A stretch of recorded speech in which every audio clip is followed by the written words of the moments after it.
जय हिंद दोस्तों, आपका हमारे YouTube channel king of defence पे स्वागत। आज हम आपके लिए लेकर आए हैं कॉम्प्लेक्स नंबर का टॉपिक। कॉम्प्लेक्स नंबर का टॉपिक हम तीन लेसन में पूरा करेंगे। आज पहला लेसन होगा, उसमें कॉम्प्लेक्स नंबर के बारे में बेसिक जानकारी दी जाएगी और सेकंड और थर्ड लेसन में इसके बारे में और ज़्यादा चर्चा की जाएगी। ठीक है, चलो पहले स्टार्ट करते हैं कि समिश्र संख्या होती क्या है। समिश्र संख्या क्या होती है, तो समिश्र संख्या की बात करते हैं। समिश्र संख्या को z से प्रदर्शित करते हैं। किससे? z से। अब z बराबर x प्लस आयोटा y होता है। ठीक है, यानी कि z बराबर x प्लस आयोटा रूप की जो भी कोई संख्या होती है उसको कॉम्प्लेक्स नंबर यानी कि समिश्र संख्या बोलते हैं। समिश्र संख्या के दो भाग होते हैं। कौन कौन सा? एक तो होता है रियल भाग और एक होता है इमेजिनरी भाग, यानी कि एक तो वास्तविक और एक काल्पनिक। वास्तविक भाग ये वाला होता है और इमेजिनरी भाग, आयोटा के साथ वाला भाग कौन सा होता है? वो होता है इमेजिनरी भाग। ठीक है, अब बात करते हैं यदि z बराबर x प्लस आयोटा y में y इक्वल्स टू जीरो हो, y इक्वल्स टू जीरो हो तो z विशुद्ध काल्पनिक होगा, यानी कि प्योर रियल नंबर होगा। यानी कि अगर यहाँ से हम y बराबर जीरो कर दें तो z बराबर क्या होगा? x क्या है? x एक रियल नंबर, अतः है सम्मिश्र संख्या कैसी होगी? विशुद्ध वास्तविक होगी।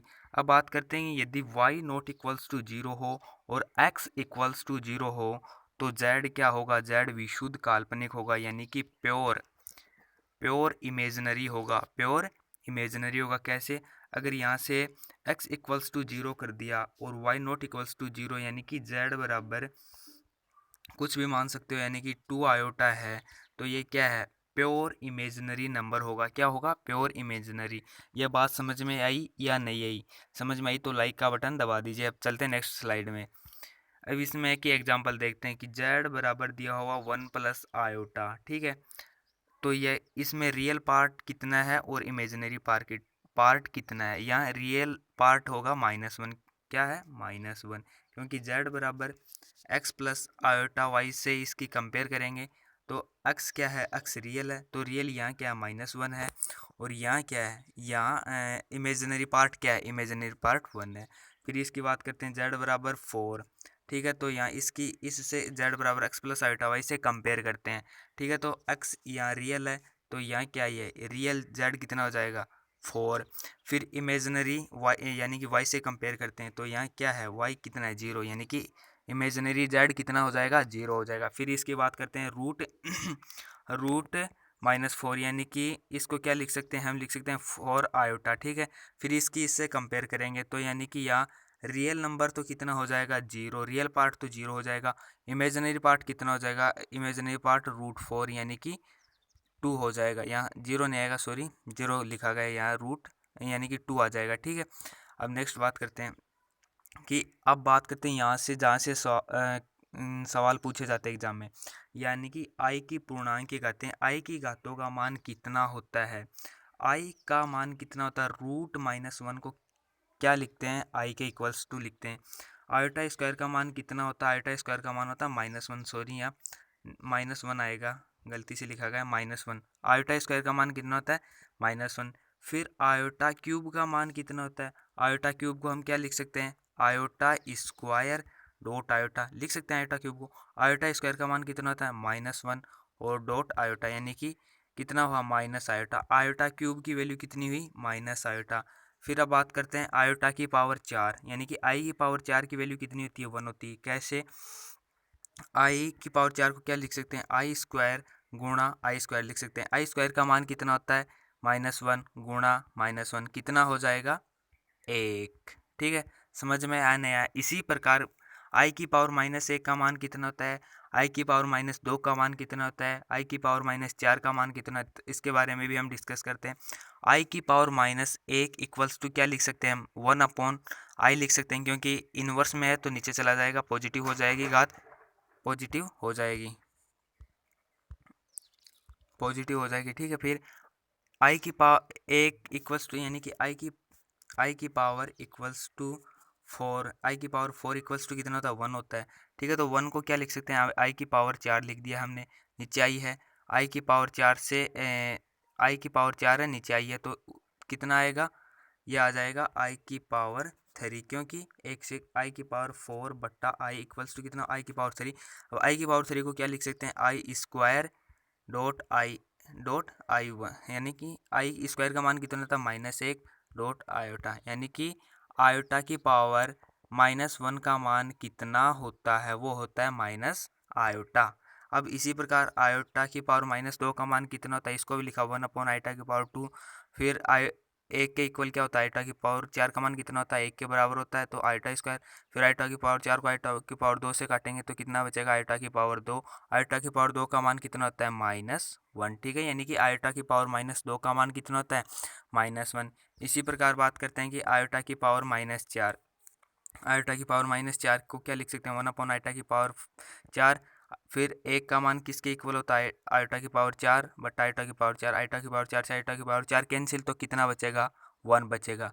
यानी कि यहाँ से निष्कर्ष निकलता है कि आयोटा की पावर 4 इक्वल्स टू आयोटा की माइनस पावर 4 का मान हमेशा 1 के बराबर होता है। और इसी प्रकार आयोटा की पावर 2 बराबर आयोटा की पावर -2 का मान भी -1 के इक्वल होता है, यानी कि आयोटा का पावर 2 और आयोटा की पावर -2 का मान भी -1 के बराबर होता है। समझ में आया नहीं आया? अब इससे संबंधित क्वेश्चंस के बारे में चर्चा करते हैं। नेक्स्ट, अब दिया हुआ कि यदि n ग्रेटर देन 4 हो तो i की पावर n का मान ज्ञात कैसे करेंगे। अब सोचो i की पावर दे दे 159 दे दे, यानी कि i की पावर का i की पावर का मान 4 से ज़्यादा है, ठीक है।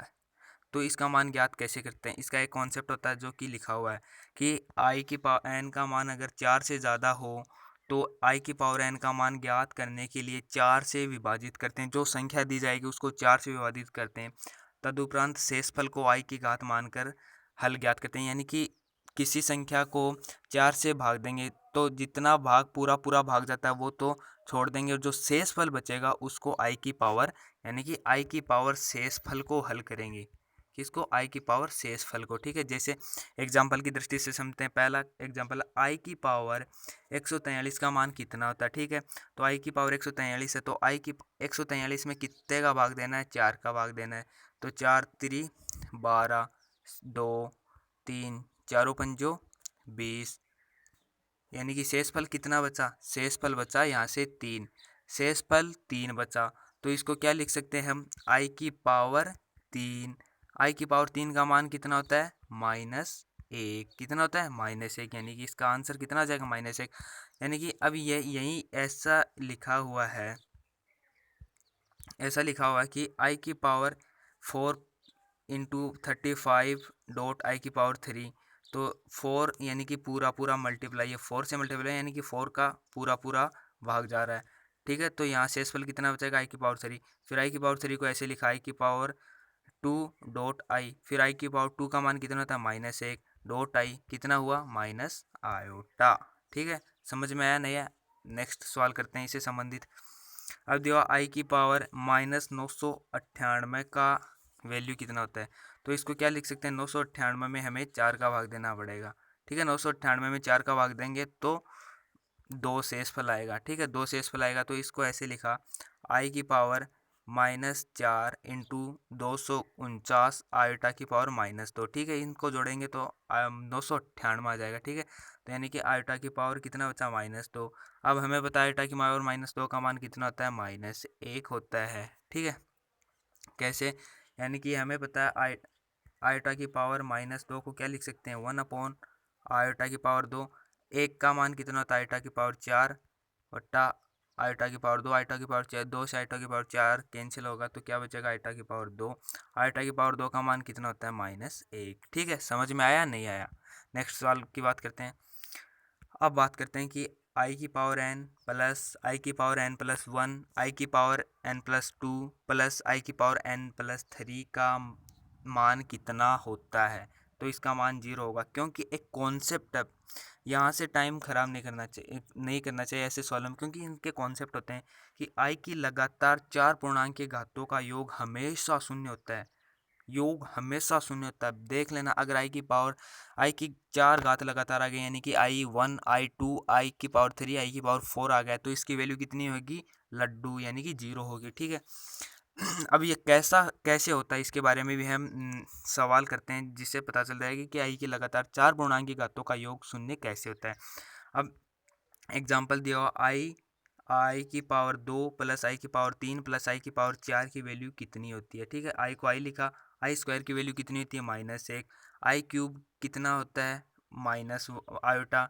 और आई की पावर 4 का मान कितना होता है? 1। ठीक है, यानी कि आयोटा से आयोटा कैंसिल, 1 से 1 कैंसिल, तो वैल्यू कितनी हुई? 0।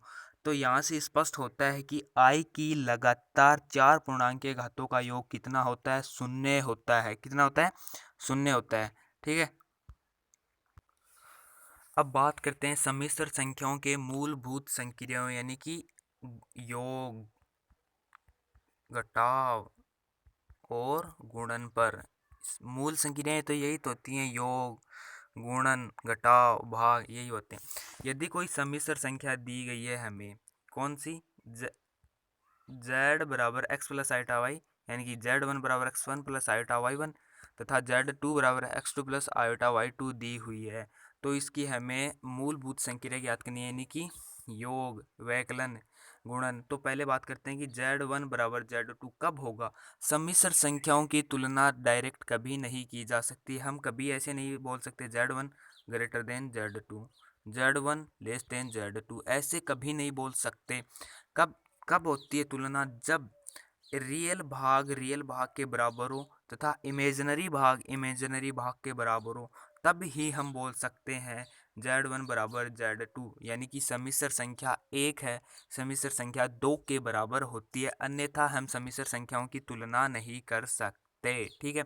अगर z1 बराबर दे दिया हमें 2 प्लस 3 आयोटा और z2 बराबर दे दिया 3 + 4 आयोटा, तो हम यह नहीं बोल सकते कि z2 ग्रेटर देन z1, नहीं बोल सकते।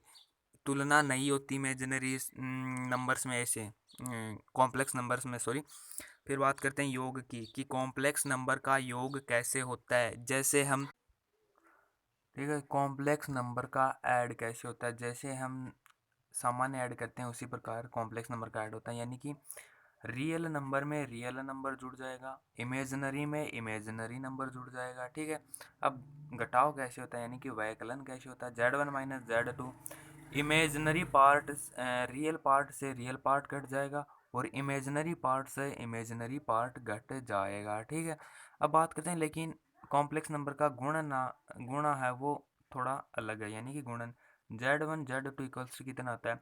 x1 x2 minus y1 y2 plus iota x1 y2 plus x2 y2, इस प्रकार होता है। अब बात करते हैं इसके एग्जाम्पल्स की कैसे होते हैं।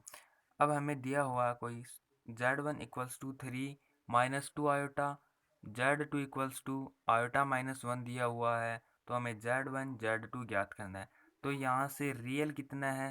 रियल पार्ट 3, यहाँ से रियल पार्ट कितना था? -1। ठीक है, तो 3, यानी कि z1 z2, यानी कि x1 plus x2, real part में रियल पार्ट जुड़ेगा, यानी कि 3 - 1 प्लस आयोटा, इमेजिनरी पार्ट में इमेजिनरी पार्ट जुड़ेगा, इमेजिनरी पार्ट यहाँ कितना है? -2, यहाँ कितना है? आयोटा। ठीक है, तो कितना हो जाएगा? ये हो जाएगा 2 माइनस आयोटा। अब z1 माइनस z2, यानी कि इमेजिनरी रियल पार्ट से रियल पार्ट घटेगा, यानी कि 3 माइनस -1, यानी कि 3 + 1 आयोटा, यहाँ से -2 1, यानी कि -2 -1, 4 - 3 आयोटा, ये हो जाएगा।